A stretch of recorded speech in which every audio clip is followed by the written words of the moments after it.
अस्सलामुअलैकुम नाजरीन, programme the reporters में मैं हूं आपका मेज़बान समी इब्राहिम। यहाँ इस्लामाबाद स्टूडियोज़ में साबिर शाकिर मेरे साथ हैं और लाहौर में जनाब आरिफ हमीद भट्टी। एक नज़र आज की टॉप स्टोरीज पर।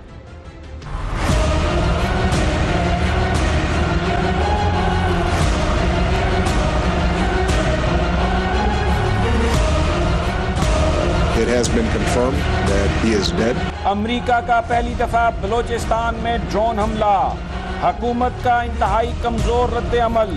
क्या अब अमरीका कहीं भी हमला कर सकता है?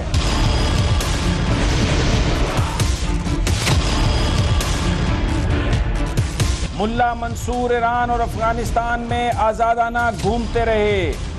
अमरीकियों ने पाकिस्तानी हदूद में ही क्यों हलाक किया?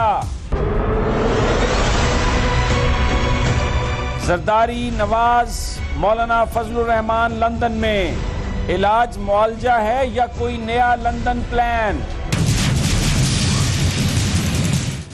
हम तो खुद इंतजार कर रहे हैं कि इस मुल्क में गुड गवर्नेंस कब आएगी। चीफ जस्टिस, मुल्की निज़ाम ऐसे चल रहा है जैसे कोई भटका हुआ सहराई मुसाफिर। जस्टिस दोस्त मोहम्मद, चीफ जस्टिस आखिर इंतजार किसका कर रहे हैं? नाज़रीन, आपने ये हेडलाइंस तो सुनी, लेकिन दो स्टोरीज़ जो थी उनकी हम हेडलाइन नहीं बना सके जिन पर हम गुफ्तगू करेंगे। उनमें एक तो ख़बर ये आ रही है पंजाब से कि जो शहबाज शरीफ साहब के दामाद हैं अली इमरान साहब, उन पर भी 2 अरब और 30 करोड़ रुपए की खुर्द का इल्ज़ाम है। इसकी आपको तफसीलात बताएंगे। और दूसरा, यहाँ इस्लामाबाद में एक इजलास के दौरान चौधरी निसार अली और DG FIA के दरमियान तल्ख कलामी हुई, इसका भी आपको माजरा बताएंगे। ये बताएंगे कि क्या वजह है उनकी, क्यों आपस में तल्ख कलामी हुई। अब स्टोरीज़ की तरफ चलते हैं साबिर। सबसे पहले ये जो मुल्ला मंसूर के हवाले से जो वाक़या हुआ, बलूचिस्तान में पहला ड्रोन हमला हुआ। इससे पहले फाटा और जो अफ़गानिस्तान से एडजेसेंट एरियाज़ थे वहाँ पर तो KPK और दूसरी साइड पे होते थे, लेकिन ये बलूचिस्तान में पहला ड्रोन हमला है जिसमें ये कहा गया है कि वली मोहम्मद जो कवर एक ID थी मुल्ला मंसूर की। अब सवाल ये है कि क्या ये हमले अमेरिका कहीं पे भी कर सकता है, क्योंकि जो पाकिस्तानी जो रद्दअमल है वो तो इंतहाई कमज़ोर है। वज़ीर-ए-आज़म साहब ने 10 बजे रात को उन्हें बताया गया, यानी उसके बाद वो सुबह उठे अपना आराम से, फिर उसके बाद लंदन चले गए। उन्होंने ना आवाम को इस हवाले से एतमाद में लिया, कुछ भी नहीं किया। वहाँ पर जाके उन्होंने थोड़ा सा इसका जिक्र किया, हाँ, और हमें ये नहीं पता। इंतहाई एक डिप्लोमेटिकली जिन लोगों से आज मेरी बात हुई है कि ये ना होने के बराबर रद्दअमल था। देखें समी साहब, सबसे पहले तो ये कि अमेरिका की तरफ से पिछले 1 माह के अंदर अंदर जो डेवलपमेंट्स हो रही हैं और जो पाकिस्तान को वो जो अपना तासुर दे रहा है वो तो बहुत ही खौफनाक किस्म के। इसका ऐसे लगता है जैसे अमेरिका और पाकिस्तान के दरमियान ताल्लुकात जो हैं वो इंतहाई बदतरीन हालात पे पहुंचे हुए हैं। नवाज शरीफ साहब के साथ तो नहीं है ना? नहीं, नवाज शरीफ के साथ तो नहीं है, लेकिन जिनको वो मैसेज दे रहे हैं, मेरा ख्याल है कि वो हमारे सिक्योरिटी फोर्सेस को मुसलसल मैसेज दे रहे हैं। F-16 की बंदिश हो, कोलिशन सपोर्ट फंड की बंदिश हो, और अब ये जो ड्रोन अटैक किया गया है ये भी। लेकिन ये जो ड्रोन अटैक है ये मेरा ख्याल है सिर्फ ये ना समझा जाए कि ये सिर्फ सिक्योरिटी फोर्सेस के लिए, बल्कि ये हुकूमत की भी आंखें खुलनी चाहिए। फाटा की हद तक एक ढीला ढाला सा एग्रीमेंट कह लें, अंडरस्टैंडिंग। तो आप ये कमज़ोर रद्दअमल पे पहले बात करेंगे कि ये कोई रद्दअमल ही नहीं है। क्या इन्होंने किया? आज मैं आपको बताता हूँ रद्दअमल क्या है। अमेरिकी सफ़ीर को आज सुबह समन किया गया, और तरीका ये होता है कि सिक्योरिटी ऑफिसर जाते हैं और उनको कहा जाता है कि जी तशरीफ़ ले आएँ। तो वो तकरीबन 40 मिनट खड़े रहे हैं अमेरिकी सफारत खाने के बाहर। 40 मिनट के बाद उनको कहा गया है कि जी वो नहीं जा सकते, फ़िलहाल अमेरिकी सफ़ीर मसरूफ़ हैं। ये तो एक पहली धमाका खेज़, खौफनाक और एम्बैरेसमेंट वाली बात थी। उसके बाद फिर सारा दिन ये कोशिश करते रहे हैं। बिल आखिर उन्होंने शाम का टाइम दिया और 5 बजे गए और 5:30 बजे उनको लेके आए हैं। 5:30 बजे तारिक फ़ातमी साहब ने फिर उनको पाकिस्तान की तरफ से एहतजाज रिकॉर्ड करवाया है कि जनाब ये पाकिस्तान की सालमियत के भी ख़िलाफ़ है, इंटरनेशनल लॉज के भी ख़िलाफ़ है। लेकिन अभी तक जो हैरतनाक बात है, अभी तक का प्रोग्राम शुरू हो चुका है। 5:30 बजे का ये वाक़या है, 7:15 हो गए हैं, अभी तक ऑफिशियल स्टेटमेंट इशू नहीं हुआ। वो भी अभी इसको दबाया जा रहा है कि ये अंदर ही रहे बात, बस ठीक है। रिकॉर्ड हो गया, अमेरिका सरकार को एम्बेरसमेंट ना हो कि उनको अमेरिकी सफ़ीर को तलब किया जाए। लेकिन हालात अंदर खाने, वही बात बता रहा हूँ कि इंतहाई ख़राब हैं। एक तो ये कि बलूचिस्तान पाकिस्तान का इलाका, वहाँ पे ड्रोन स्ट्राइक की गई और सिर्फ एक टेलीफोन कॉल काफ़ी समझी गई कि जनाब ये हमने काम कर दिया है। असल चीज़ ये है कि अगर आपस के ताल्लुकात इतने मजबूत हैं, अच्छे हैं, तो फिर तो हमारे दफ्तर ख़ारजा को, वज़ीर ख़ारजा, असल तो ज़िम्मेदारी वज़ारत ख़ारजा की है, वज़ीर ख़ारजा की है कि वो जागें और वो कुछ करें। लेकिन वो तो वज़ीर ख़ारजा को तो बता दिया उन्होंने, नवाज शरीफ साहब वज़ीर ख़ारजा। जी बिल्कुल, वो मुल्क से बाहर हैं और ट्रीटमेंट के लिए गए। मैं भट्टी साहब की तरफ जाना चाहता हूँ। भट्टी साहब, इससे बड़ा मजाक नहीं हो सकता इस कौम के साथ कि अमरीकी सफ़ीर को एहतजाज के लिए तलब किया गया है, और वो एहतजाज कौन कर रहा है, किस किस्म की लैंग्वेज वो इस्तेमाल कर रहे होंगे। तारिक फातमी साहब जो सजीद गांधी से मिलने के लिए होटल में चले गए, जिनको कोई यहाँ पर किसी दूसरे मुल्क का जो टॉप डिप्लोमेट है शायद वो भी मिलने के लिए कभी तैयार नहीं था, तो क्या उन्होंने उनके साथ बात की होगी? और जो साबिर ने बात बताई है कि वो आए 40 मिनट तक एम्बेसी के बाहर पाकिस्तान के जो गए फॉरेन ऑफिसर लोग वो खड़े रहे, आने के लिए तैयार नहीं थे एम्बेसडर साहब, और फिर जिस तरह वज़ीर आज़म साहब चले गए, ये सारा मुआजरा, इस पर आप क्या कहेंगे? ये तो बड़ी दिल दुखाने वाली बातें हैं सारी भट्टी साहब। बिस्मिल्लाहिर्रहमानिर्रहीम। आपका दिल होगा वो धड़कता होगा, वो दुख रहा होगा, मेरा तो दिल नहीं धड़का। जब आपके अमेरिका के गुलाम बन जाए, एक अल्लाह के अलावा 3 ए पे चलने लग पड़े, तो ऐसी कौमों की इज़्ज़त ना रहती है, ना वक़ार रहता है, ना इनका कोई मुकाम रहता है। गुजारिश ये है कि जब आपका NRO अमेरिका और सऊदी अरब करे और आपकी हुकूमतें उनकी मर्ज़ी पर जाएँ, जब आपका अहम तरीन अदारा के बरखिलाफ़ आपकी जमहूरी हुकूमत, जिसे आप जमहूरियत कहते हैं, मेरा तो उस पर भी इख्तलाफ है, वो इंडिया से दोस्ती करें, आपके मुल्क से इराक़ का एजेंट पकड़ा जाए और आप खामोश रहें और आप जाके लंदन में ये बयान दें, दोनों मुल्कों को एक दूसरा करना चाहिए। जब आपके हुक्मरान, जिनको आपने हाकम बनाया है, जिसकी 20 करोड़ आया है, उसको अपने और अपने मुल्वतन की अजीज़ का ख्याल नहीं, तो अमेरिका क्यों करे? ड्रोन हमला उन्होंने उधर कर दिया, उनकी मेहरबानी। अगर वो लाहौर में भी कर देते तो आप क्या कर लेते? गुजारिश ये है, जब आपका प्राइम मिनिस्टर समी इब्राहिम साहब, आपके लिए सवाल है, उस पर पनामा लीक में नाम आए और वो जैसे एक कुर्बानी के लिए किनका है कि जिनके लिए आप कुर्बानी देने लगे, तो हज़रत इस्माइल का वाक़या ये हज़रत इब्राहिम ने दी थी कुर्बानी बच्चों की। जी जी, हज़रत जान के मैंने कहा था आपसे भी पूछ लूँ, हज़रत इब्राहिम साहब ने ना, मैं इस पर एक वाक़या सुनाने लगा हूँ जो पनामा लीक पे आपके प्राइम मिनिस्टर कौम के साथ कर रहे हैं। गुजरांवाले का एक बहुत बड़े पहलवान थे, उसने बेचारे अपने एक चमचे को कहा, यार 2 बकरे ला, मैंने कुर्बानी देनी है। उसने आया, बेचारा गरीब आदमी था, इधर उधर से 2 बकरे कुर्बानी के लिए दे दिए, लाया, ले गया। तो अगले दिन वो आया, उसने कहा जी पैसे दे दे। 8-10 लोग बैठे थे, उन्होंने कहा यार पहलवान हो रही थे, पैसे देंदे ही नहीं है, पैसे मंगन लग गया, चल ऐसा कर, कल और लोग बैठे होंगे तो सब में आके मांगना। उसने अगले दिन वो फिर गया, उसने कहा पहलवान जी वो कुर्बानी तुसी दी है तो वो पैसे दे दो। उन्हें क्या गल सुन, तेरे कहते पैसे दे दिया, इब्राहिम साहब ने जो कुर्बानी दी थी उन्होंने किसी को पैसे दिते सन। तो जब आपका प्राइम मिनिस्टर नजायज पैसे ले जाए, जो इल्जामत सियासतदान लगा रहे हैं, ठीक है, और वो हिसाब भी देना पसंद ना करे, तो इस मुल्क पे फिर अमेरिका ड्रोन हमले करे या ना करे। उस ड्रोन हमले में भी मेरे 101 क्वेश्चन है। वो कैसा ड्रोन हमला है कि जहाँ जमीन बोझ हो गई है गाड़ी और नंबर प्लेट बच गई है, शनाख्ती कार्ड बच गया, पासपोर्ट बच गया। यार इस वक्त को मैं बता दूं, जितनी बैरूनी मुल्क वो ताकतों से खतरा नहीं है जितना अंदरूनी, इसके भी हकायक सामने आ जाएंगे। समी साहब, हमारे हुक्मरान पाकिस्तान के लिए नुकसान और खतरे का बायस बन रहे हैं, सारे नहीं तो चंद जरूर हैं।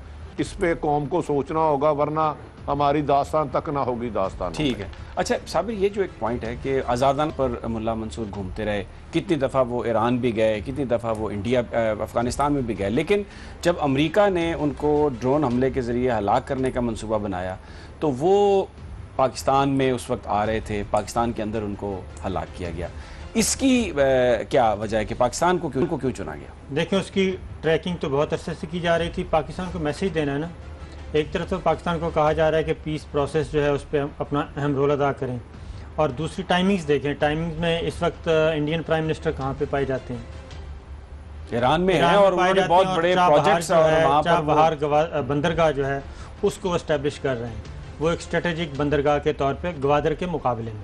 तो इस वक्त अमेरिका, ईरान और इंडिया और अफ़गानिस्तान को कोशिश की जा रही है कि उस वहाँ भी ऐसा सेटअप हो जो कि अमेरिका का ही।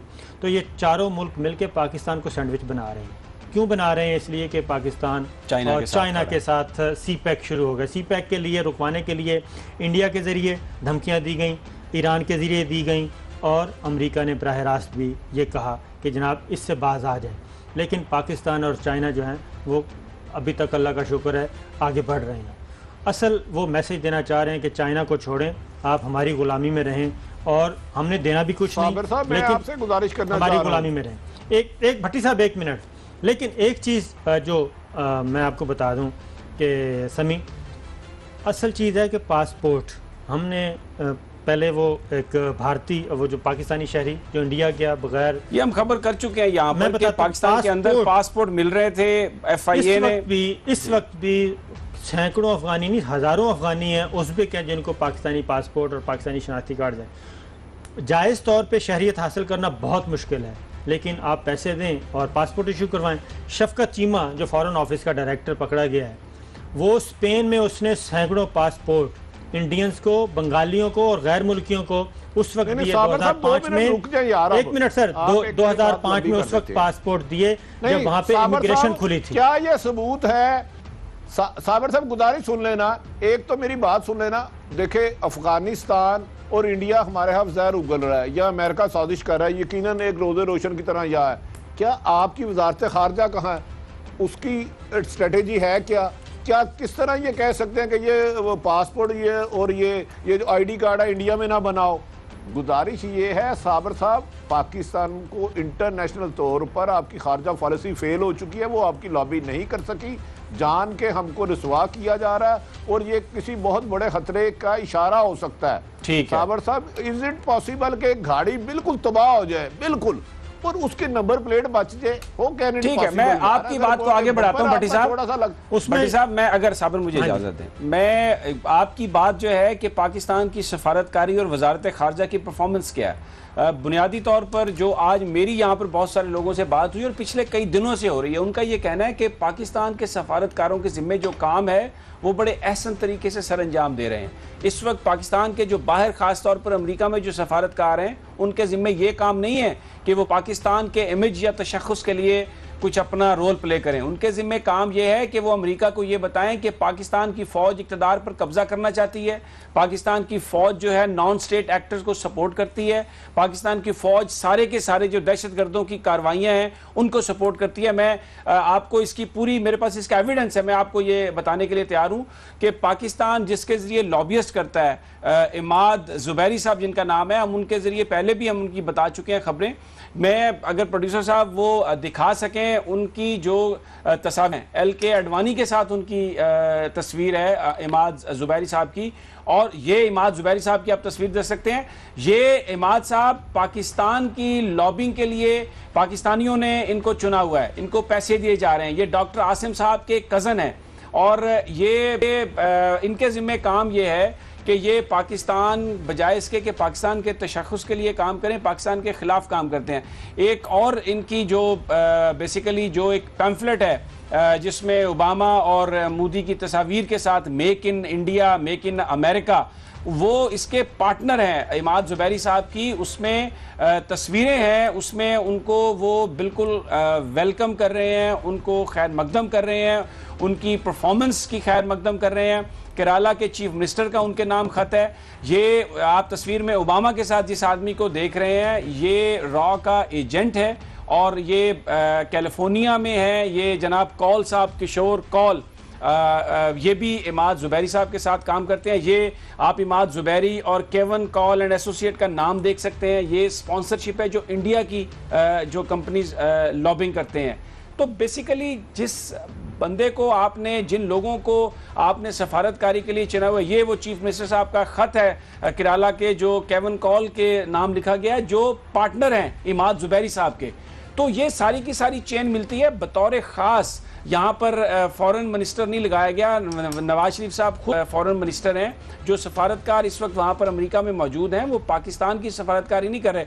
और अब एक आखिरी बात मैं करता हूँ और उसके बाद साबर कि सजीद गांधी यहाँ पे आता है तो उसके बाद छपता है न्यूयॉर्क टाइम्स का एडिटोरियल जिसमें यह कहा जाता है कि पाकिस्तान को आप स्क्वीज करें। अब फवाद हसन फवाद बैठे हुए हैं अमेरिका में, तो मुल्ला मंसूर मारा जाता है पाकिस्तान के अंदर, और ये जो सारी डॉक्यूमेंटेशन है ये वजारत दाखिला यानी पाकिस्तान की हुकूमत इसकी इंचार्ज है। पासपोर्ट देने वाली अथॉरिटी वजारत दाखिला, वीज़ा देने वाली अथॉरिटी वजारत दाखिला, और वहाँ पर वो बज़ाहिर अपनी फैमिली के लिए गए हुए हैं करने के लिए। बहुत सारे लोग ये समझते हैं कि इस वक्त जो सफारतकारों की टीम है, जो काम उनके ज़िम्मे लगाया गया है प्राइम मिनिस्टर साहब की तरफ से, वो काम सर अंजाम दे रहे हैं। पाकिस्तान का कोई वाली वारिस नहीं है। इसी पर हम गुफ्तगू जारी रखेंगे। मुझे प्रोड्यूसर साहब ने कहा कि ब्रेक का नाज़रीन और भी स्टार्टलिंग रेवलेशन और भी मजीद इंकशाफात इसी हवाले से, लेकिन एक मुख्तसर से वक्फे के बाद।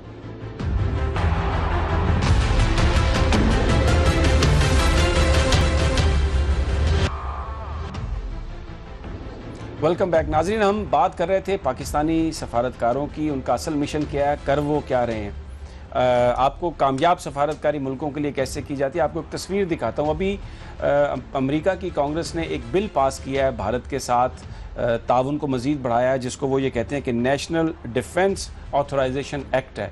ये आप तस्वीर में देखें, ये जो आपको साहब नज़र आ रहे हैं ये तरनजीत सिंह सांधू हैं, ये उनके चार्ज डी अफेयर्स हैं इंडिया के, और 7 अमेरिकन कांग्रेसमैन हैं। अमरीकी कांग्रेस में जिस दिन ये बिल पेश किया गया है जिसमें भारत को उन्होंने ये कहा अमेरिका ने कि जिस तरह हम अब नेटो के मेंबर्स को असलहे की फराहमी करते हैं, रियायत देते हैं, इनको भी दें। सांधू साहब के साथ तस्वीर खिंचवाने का मकसद ये था कि ये इनिशिएटिव इंडियन गवर्नमेंट का था, वगरना अमरीकी कांग्रेस में उनको साथ खड़ा करके तस्वीर खिंचवाने की ज़रूरत नहीं थी। ये है सफारतकारी, जहाँ पे सफारतकार तो अपने मुल्क के लिए कुछ चीज़ हासिल करते हैं, जबकि हमारे सफारतकार वज़ीर आज़म की खुशनुदी के लिए या यहाँ की जो पॉलिटिकल हमारे अंदर जो डायमेंशन है उसके लिए, ये वो आप देखें US house approves to bolster defence ties with India, ये वो डिफेंस ऑथराइजेशन एक्ट है जिसके बारे में पाकिस्तान को डिबेट करनी चाहिए थी। पाकिस्तानी सफारतकारों को मामला उठाना चाहिए था कि अगर हम अमेरिका के इत्तेहादी हैं तो हमारे साथ ये सलूक क्यों, बजाय इसके कि ये मामला उठाए जाते। पाकिस्तान में जो ड्रोन हमले हैं उन पर भी इतना कमज़ोर रिएक्शन। जी साबिर, अब इस पर आप बात कर लें, या लंदन में चले गए वज़ीर आज़म साहब तो इस सारे मामला पे तो वो बात करने के लिए तैयार नहीं है। वहाँ पे जरदारी साहब भी हैं, मौलाना रहमान साहब भी हैं, और मुझे पता है आपके पास बड़ी क्रिस्पी खबरें होती हैं हमेशा। इसमें असल मसला ये है कि ये जो मामला है ड्रोन अटैक वाला और अमेरिका की तरफ से जो कुछ हो रहा है, असल इशू ये है समीर साहब के हम आपस में लड़ रहे हैं। जब ये बताया जाएगा अमेरिका से इमदाद इस बुनियाद पर ली जाएगी कि हमारी हुकूमत को ख़तरा है और पिंडी वाले हमारी हुकूमत गिराना चाहते हैं और हमें बचाया जाए, तो फिर सारी लॉबिंग इस दायरे के इर्द गिर्द होगी, तो उसके फिर असरात यही होते हैं। फिर हमारे जो असल इश्यूज़ हैं सिक्योरिटी के, वो एक साइड पे चले जाते हैं। अब या तो आप पाकिस्तान के लिए कुछ मांग लें या फिर अपने इक़्तिदार के लिए मांग लें, पॉलिटिकल प्लेयर्स को कैसे काबू करना है, या फिर ये कर लें। क्योंकि इस वक्त जो अगली स्टोरी है लंदन में जो कुछ हो रहा है या होने वाला है उसमें भी यही है। अमेरिका पसे पर्दा सारा रोल अदा कर रहा है, सुपर पावर्स अदा कर रही हैं, बड़े मुल्क कर रहे हैं, जिनको ये कहा जा रहा है कि हमें बचाया जाए, क्योंकि पनामा लीक्स का मामला भी उन्हीं के खाते में डाला जा रहा है और उस तरफ कोई नहीं आ रहा। आपने देखा नहीं कि यकदम जो पॉलिटिकल प्लेयर्स हैं, पॉलिटिकल पार्टीज़ हैं, पीछे सरकना शुरू हो गए हैं और एक पार्लियामानी कमीशन पे बात जा रही है। मसला क्या है? मसला ये है कि सबको लॉलीपॉप दिया जा रहा है कि आप इंतज़ार करें, डेमोक्रेसी पे भरोसा रखें और इंशाल्लाह अगले इलेक्शन में आपको अकोमोडेट किया जाएगा। यहाँ तक बातें हो रही हैं। मौलाना फजलुर रहमान जो लंदन में गए हैं वो साथ इसलिए गए हैं कि इस वक्त आपको याद होगा कि कुछ अर्सा पहले सदर ममलिकत ममनून हुसैन ने पनामा लीक्स पे लबकुशाई की थी, उसके बाद उनकी अच्छी खासी तब्दील कर गए, वो भी शॉर्ट में निकलवा नहीं सका, वगरना वो उसके बाद उन्होंने अपनी राय भी तब्दील कर ली और आज उन्होंने वजाहत की कि भाई मौजूदा हुकूमत के बारे में ऐसी कोई चीज़ सामने नहीं आई, जबकि उस दिन वो पनामा लीक्स के बारे में कह रहे थे कि अल्लाह की रहमत है। असल चीज़ ये है, पसे पर्दा ये है कि मौलाना फजलुर रहमान साहब भी और कुछ और लोग भी इस पे काम कर रहे हैं कि प्रेसिडेंसी में सदर जरदारी साहब को दोबारा ले आए। इस फार्मूले पे काम हो रहा है कि सदर जरदारी साहब को दोबारा सदर ममलिकत बना दिया जाए, और अगर इस दौरान कोई गड़बड़ होती भी है तो कम से कम ईवान सदर में पॉलिटिकल प्लेयर्स का एक मंजा हुआ बैट्समैन जो है कैप्टन वो बैठा हो, क्योंकि ममनून हुसैन पे भरोसा नहीं रहा जब से उन्होंने कहा है कि पनामा लीक्स के शिकंजे में जो बड़े बड़े आए हैं, उनके चेहरों पे नहुसत है, ये है वो है। जब से ये बात आई है सामने, तब से ये अंदर खाने एक चीज़ चल रही है कि पॉलिटिकल सेटलमेंट हो और पावर शेयरिंग हो जाए पीपल्स पार्टी के साथ मिलके। उसमें ANP, मौलाना फजलुर रहमान और मुस्लिम लीग नवाज और कुछ और भी छोटे ग्रुप्स शामिल हैं, महमूद खाना चकजई, ये चीज़ चल रही है कि जरदारी साहब के साथ। और क्योंकि जब हाफ टेन्योर से ज़्यादा हो जाता है प्रेसिडेंट का, तो फिर अगले 5 साल के लिए वो सदर आता है। अच्छा भट्टी साहब, इस पर भी भले बोल दें, लेकिन आज चीफ जस्टिस साहब ने कहा है, जनाब जमाली साहब ने, उन्होंने ये कहा है कि हम तो खुद इंतज़ार कर रहे हैं कि इस मुल्क में गुड गवर्नेंस कब आएगी। और फिर इसके साथ जस्टिस दोस्त मोहम्मद ने यह कहा है कि मुल्की निज़ाम ऐसे चल रहा है जैसे कोई भटका हुआ सहराई मुसाफिर। तो ये चीफ जस्टिस साहब गुड गवर्नेंस के लिए किसका इंतजार कर रहे हैं? कैसे वो सब कुछ ठीक होगा? आपको क्या समझ में आया? समी साहब, मुझे कुछ समझ में नहीं आया, कोई रॉकेट साइंस नहीं है। चंद दिन पहले हम बड़ा तकरीरें कर रहे थे कि पीपल्स पार्टी बड़ी स्ट्रॉन्ग है, वो छोड़ेगी नहीं, पनामा लीग पे बड़ी संजीदा है, वो ये कर देगी, वो फलां कर देगी, वो आसमान से तारे तोड़ ले आएगी। आज हम कह रहे हैं कि वो प्रेसिडेंट ऑफ पाकिस्तान बन रहे हैं। भाई गुजारिश ये है, साबर साहब की उस बात से 100% मैं एग्री हूँ। जब आपके हुक्मरान पाकिस्तान की दफा, आप पाकिस्तान की इज्जत मुकाम को तरजीह देने की बजाय दुश्मन मुल्क में ये लाबी करें कि हमें हमारे हसास अदारों से ख़तरा है, तो फिर इस किस्म के गिद्द शिद आपके इर्द गिर्द मुंडलाते हैं। जो रह गई बात, चंद दिन पहले मैंने ही ये गुजारिश की थी कि मियाँ साहब जा रहे हैं और उनकी आसफ अली जरदारी साहब से मुलाकात होगी। फिर उन्होंने एक खबर फीड कराई पता नहीं किसी चैनल पे कि आसफ जरदारी साहब दुबई जा रहे हैं। पहले भी जब मियाँ साहब गए, लेमोजीन में 2 घंटे उनकी मुलाकात हुई। पाकिस्तान पीपल्स पार्टी और नून लीग ने एक फैसला किया हुआ है कि अस्करी क़यादत को स्पेशल ब्रांच बनाना है, जिसके तहत काम कर रहे हैं। और अमेरिका का ड्रोन हमला आने वाले दिनों में उसकी एक कड़ी नज़र आएगा आपको। गुजारिश ये है चीफ जस्टिस साहब का, ये मेरा ख्याल है कोई 10 से ज़्यादा स्टेटमेंट आ चुके हैं कि इधर कानून कोई नहीं है, इधर इख्तियारात किसी के पास नहीं है, चंद ख़ानदानों का नाम जमहूरियत है। तो जिस पाकिस्तान में चीफ जस्टिस ऑफ पाकिस्तान भी इस तरह के अल्फाज इस्तेमाल करें और करप्शन के ख़ात्मे के लिए कोई रोल ना अदा कर सके, तो फिर चंद ख़ानदानों के ग़ुलाम हैं।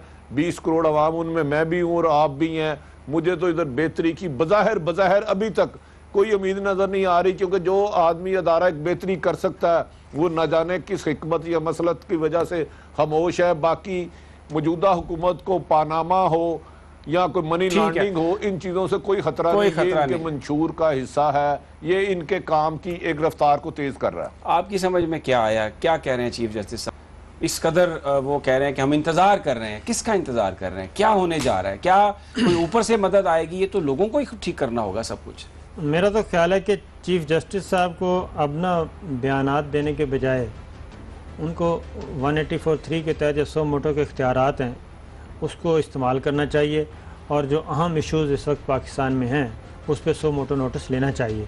क्योंकि फ़र्ज़ करें पनामा लीक्स पे गवर्नमेंट ने लेटर लिखा और उस लेटर का जो जवाब दिया चीफ जस्टिस ऑफ पाकिस्तान ने, उसमें उन्होंने कहा यही अमेंडमेंट करके भेजें और ये चीज़ डिटेल्स हमें दें। वो अभी तक नहीं आई और वो आएंगी भी नहीं। चीफ जस्टिस ऑफ पाकिस्तान को अब उस ख़त का जवाब नहीं जाएगा जो कुछ उन्होंने मांग लिया है। और दूसरा ये कि अगेन मैं कहूँगा कि नवंबर का इंतज़ार किया जा रहा है। नवंबर में 2 शख्सियात के जाने का इंतज़ार कर रही है हुकूमत। उनमें एक जनरल राहिल शरीफ हैं और दूसरे चीफ जस्टिस ऑफ पाकिस्तान जनाब अनवर ज़हीर जमाली साहब। अच्छा, ये इंतज़ार करें। अच्छा चलें, इस पे तो मैं समझ गया कि चीफ जस्टिस को 100 मोटो आप कह रहे हैं नोटिस लेना चाहिए। आज एक वाक़या हुआ है यहाँ पे, FIA के DG और चौधरी निसार अली साहब के दरमियान आपस में तल्ख कलामी हुई और चौधरी निसार साहब उठ के चले गए। ये आपके पास क्या इन्फॉर्मेशन है? वो कह रहे हैं कि ये इदारे को, FIA को कुछ नहीं किया गया, ये किया वो किया, क्या है ये सब? इसमें एक इत्तला तो मैं दे दूं कि कुछ अर्सा पहले आबिद कादरी साहब थे DG FIA। उनके पास तो सुना बड़ी फाइलें थी, ये जो सारा इस्लामाबाद एयरपोर्ट की करप्शन की सारी फाइल उनके पास। उनको हटाया क्यों गया? आप अमलेश खान साहब को क्यों लाया गया? क्यों लाया? और उनको हटाया क्यों गया? भट्टी साहब, मुझे पता है भट्टी साहब के बहुत करीबी हैं अमलेश खान, मुझे उनकी दयानतदारी पे कोई शक नहीं है। नहीं, यहाँ लेकिन तो किसी बड़े अफसर की दयानतदारी पर किसी को शक नहीं है। आबिद कादरी साहब जनरल राहिल शरीफ के बैचमेट थे। ओह अच्छा। मेजर रिटायर्ड आबिद कादरी उनका पूरा नाम, और वो थे। बात यहाँ तक पहुंच गई है कि जो उनके बैचमेट है राहिल शरीफ साहब के, अब ये बैचमेट होना भी जुर्म बन गया है, अब उनको यहाँ पर वो FIA में भी नहीं रहने मैं देंगे। आपको बता रहा हूँ कि बैचमेट थे आबिद कादरी साहब, वो DG FIA बन गए। जब बन गए तो उसके बाद पता चला ये तो मेजर रिटायर्ड आबिद कादरी साहब हैं और जनरल राहिल शरीफ साहब के बैचमेट हैं उनके, और बहुत क्लोज हैं, तो तब उनको तो नहीं हटाया जा सकता था। तरीका क्या इख्तियार किया गया कि अमलेश खान साहब को DG FIA तैनात कर दिया गया। अब अमलेश खान साहब आबिद कादरी साहब से जूनियर अफसर थे सर्विस में, तो आबिद कादरी साहब ने जैसे ही वो पता चला, TV पे खबर चली कि अमलेश खान साहब को DG FIA लगा दिया गया, उन्होंने फ़ौरन ही इस्टेब्लिशमेंट डिवीज़न फ़ोन किया, फ़ौरन विद इन नो टाइम। हाँ, उन्होंने कहा कि आप मुझे इस्टेब्लिशमेंट डिवीज़न रिपोर्ट करने के लिए मेरा भी नोटिफाई कर दें, मैंने यहाँ नहीं रहना। तो गवर्नमेंट जो है वो ये कर रही है कि जो जिनके साथ मेजर रिटायर्ड, कैप्टन रिटायर्ड, जो आर्मी से शिफ्ट हुए हैं सिविल सर्विस में, उनको अहम जगहों पे तैनात नहीं किया जा रहा। उसकी वजह यह है कि एक तजर्बा चेयरमैन नैब का किया गया था, वो थे मेजर रिटायर्ड कमर समान, तो वो भी आजकल अगर आप दोनों थक गए तो मुझे बात करने दीजिए। नहीं, आप भट्टी साहब, मैं साबर आपको भी रोकता हूँ, और आप भी भट्टी साहब चाय पी लें, इसलिए कि ब्रेक का टाइम है। ब्रेक के बाद ये पोडियम आप ही के पास दिल खोल कर बात कीजिएगा, इसी पर बात होगी, इन्हीं मौजूआत पर बात होगी, लेकिन एक मुख्तसर से वक्त दीजिए।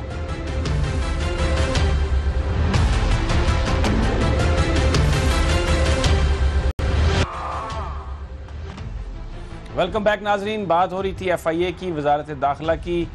ये बताया ज़राए ने कि अमलेश खान साहब को वज़ीर-ए-आज़म हाउस की तरफ से वहाँ पर DG FIA बनाया गया है। शायद चौधरी निसार अली खान साहब इससे ज़्यादा खुश नहीं है।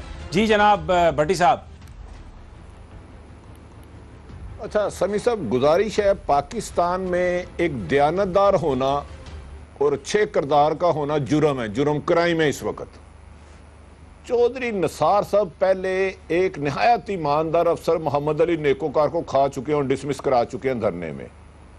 एक IG आफ्ताब चीमा जो नहायत अच्छी शोहरत के हामिल थे, उनके खिलाफ इंक्वायरी कराई, इनोसेंट हो गए, अभी तक उन्हें प्रमोट नहीं होने दे रहे। मुझे लग रहा है उन्हें ईमानदार इंसानों को खाने का क्रेज है, वो उनके नीचे कोई ईमानदार आदमी कर नहीं सकता। वो नंबर एक। दूसरी बात, एमलेश खान नहीं है, वो मोहम्मद एमलेश उनका नाम है। और जो आबिद कादरी की बात कर रहे थे, उन्होंने कोई 7 इंटरव्यू दिए हैं IG पंजाब को लगने के लिए, और माजी उनके ऊपर 101 प्रोग्राम किए जा सकते हैं, मैं उस बहस में नहीं जाऊंगा। और उनको कौन लगाना चाह रहा था, क्यों? हाँ, एमलेश साहब ने एक बहुत बड़ी गलती की, असगर हाँ केस को छेड़ना चाहा। यकीनन ये तो जुर्म है पाकिस्तान में। और चंद क्रिमिनल लोग, जराइम पेशा लोग जो करप्शन की आमाज गाह बना चुके थे अरबों रुपए, उनके केस छेड़े। तो आज तो वज़ीर दाखिला को बुरा लगना ही था, वज़ीर दाखिला चौधरी निसार हो और अब करप्ट लोगों पे हाथ डाले। ये तो ना इंसाफी है ना, ये तो जुल्म है। मोहम्मद एमलेश मैंने बता दिया उनका नाम ये है, और चंद दयानतदारों में से हैं। लेकिन गुजारिश ये है कि इससे पहले DPO बहावन नगर को कहा गया है कि MNA के घर जाके माफ़ी मांग, क्योंकि उन्हें MNA के बंदों ने एक बंदे पर, पुलिस वालों पर तशद्दुद किया और सड़क पर घसीटा, और उसको पाकिस्तान पंजाब बदर कर दिया गया। समी साहब, गुजारिश ये है, मैं आपको बता रहा हूँ, जिस तरह ड्रोन हमले अमेरिका पाकिस्तान में कर रहा है ना, आपके कुछ हुक्मरान कुछ टीवियों पे ड्रोन हमले कर रहे हैं जो उनकी बात ठीक है। अच्छा एक और बात, अब ठीक है, आपने बड़ी तारीफ कर ली, मैं सहाफियों पर भी भाईजान आपने बड़ी तारीफ कर ली अमलेश साहब की, सारी बिल्कुल ठीक कहा। तारीफ मैंने नहीं की, नहीं यार तारीफ ही है ना। अब जो आपका दोस्त है वो तो बड़ा ईमानदार है, इसलिए आप बड़ी तारीफ करेंगे। अब मेरा कुछ और सवाल है। मेरा सवाल ये है कि ये अली इमरान साहब पर 2 अरब 30 करोड़ रुपए की खुदबुर्द का इल्ज़ाम है, और ये पंजाब एनर्जी बोर्ड में जो चीफ फाइनेंस ऑफिसर है अकराम नवीद, उन्होंने जुडिशियल मजिस्ट्रेट के सामने ये बयान दिया है। तो वो कहते थे कि बड़ा जी ट्रांसपेरेंट। नवीद को कितना जानते हैं? सर मैं तो नहीं जानता। नवीद को कब से जानते हैं आप? सर मैंने तो उनका बयान पढ़ा है, मैं बंदों को नहीं जानता। काम कर लेना जी सर, पहले फिर स्टोरी पे काम कर ले, क्योंकि मैं भी सुबह से इसी पे काम कर रहा हूँ। नहीं, ये उन्होंने का प्रोग्राम स्टोरी पे रखते हैं। इकराम नज़ीर क्या था? नहीं, आपका कहना है कि जो उन्होंने बयान दिया है वो बयान गलत है, आप ये कह रहे हैं? अली इमरान ने कुछ नहीं किया। नहीं, इस वक्त स्टोरी तो ये है कि उन्होंने जुडिशियल मजिस्ट्रेट के सामने बयान दिया है। इकराम नवीद बुरा है कि अच्छा है मुझे नहीं पता। सामने और मेरी बात सुन लेना जी। समी साहब, गुजारिश है, बहस बराए बहस तो नहीं, हमने तो गुफ्तगू दलील से करनी है। गुजारिश ये स्टोरी पे मैं काम कर रहा हूँ बहुत अच्छा, ज्यादा ठीक है, सुबह से। ठीक है। मेरी एक गुजारिश ये है कि पाकिस्तान में कौन सा ऐसा करप्ट आदमी है जो इस वक्त आपके ग्रेड 21 के इस्लामाबाद बैठे हैं, सारी पोस्टिंगें तो वो करवा रहे हैं, ट्रांसफर पोस्टिंगें करा रहे हैं। आपने असगर खां का केस को हाथ डाला उन्होंने, तो एमएलए साहब को नई एफआईए में रहना चाहिए। क्यों उन्होंने असगर खां को, क्यों करप्ट लोगों को टच किया? मैं ईमानदारी का ठेकेदार नहीं, मैंने कब्र में अपना हिसाब देना है, किसी का नहीं। लेकिन गुजारिश ये है कि पाकिस्तान की इस वक्त सलामती को आपके कुछ लोगों से ख़तरा है, कुछ साफ़ियों को ख़तरा है, कुछ टीवी को ख़तरा है। अल्लाह ताला हराम खानों वालों को अपना कहर नाज़िल कर, वो जो भी है जैसा भी, अल्लाह उनको तबाह बर्बाद कर दे, अल्लाह पाकिस्तान के दुश्मनों को फना कर दे। ठीक चाहे है, वो सारी कोई रात भी यही है। दुआ मांगते रहे भट्टी साहब, सारी रात शब रात को यही दुआ मांगते रहे। भट्टी साहब, डीजीएफआईए की जो इंशाअल्लाह की मांगी है, बिल्कुल मैं मीगे मुसलमान, मेरा हक है अल्लाह से मांगना। डीजीएफआईए की जो अपॉइंटमेंट है ना, वो वजीर दाखिला का इख्तियार नहीं है, वो वजीर आजम का इख्तियार है। बिल्कुल ठीक है। इजाजत नाजरीन, आज का प्रोग्राम रिपोर्टर्स, कल फिर आपसे मुलाकात होगी, तब तक इजाजत दीजिए, अल्लाह ने